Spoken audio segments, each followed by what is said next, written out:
Setiap pagi lewat rumah Ferdy Sambo, bule Jerman ini sindir gaya hidup mewah pejabat Indonesia. Di kawasan Kemang, Jakarta Selatan, seorang warga negara asing asal Jerman bernama Jane telah tinggal selama 5 tahun. Dalam kesehariannya, ia menyaksikan dua sisi kehidupan yang sangat kontras di ibu kota. Setiap pagi, saat berjalan atau berkendara, ia melewati deretan rumah megah milik para pejabat, termasuk salah satu yang paling dikenal publik, bekas kediaman mantan perwira polisi Ferdy Sambo. Rumah-rumah itu menjulang tinggi, dikelilingi tembok besar dan penjagaan ketat. Di dalamnya terparkir mobil-mobil mewah, dari SUV raksasa hingga supercar impor. Taman depannya dirawat sempurna, dan dari celah gerbang, terlihat karya seni mahal yang menghiasi halaman. Bagi Jane, pemandangan ini bukan sekadar kemewahan, tapi simbol ketimpangan yang nyata. Dalam video yang diunggah di akun Instagram Jane Jalan-Jalan pada awal September 2025, ia membagikan pengamatannya secara blak-blakan.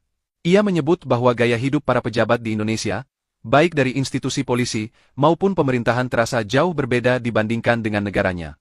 Di Jerman, pejabat publik hidup sederhana, tidak menunjukkan kemewahan berlebihan, apalagi seperti raja di tengah rakyatnya sendiri. Baginya, melihat kondisi ini sudah menjadi hal biasa di Jakarta, tetapi biasa bukan berarti benar. Ia merasa prihatin melihat kesenjangan sosial yang begitu tajam. Di satu sisi, ada dunia glamor para elit, restoran fine dining, acara sosial mewah, dan gaya hidup hedon. Di sisi lain, tak jauh dari situ, anak-anak berjalan kaki ke sekolah tanpa sepatu, keluarga hanya mampu makan nasi dengan sambal, dan warga harus membayar pungutan liar untuk akses dasar.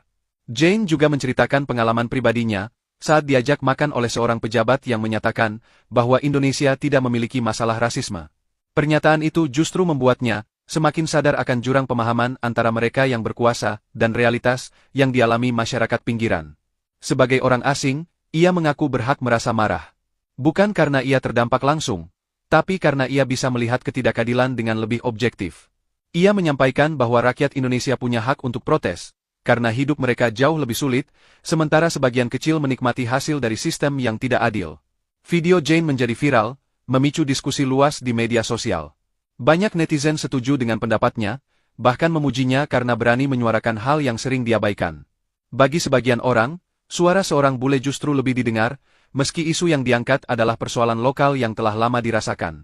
Namun, di balik kontroversi, pesan utama Jane jelas. Kemewahan yang dibanggakan oleh pejabat harus dipertanyakan jika masih ada rakyat yang kelaparan. Kekayaan negara bukan milik segelintir orang, melainkan tanggung jawab bersama.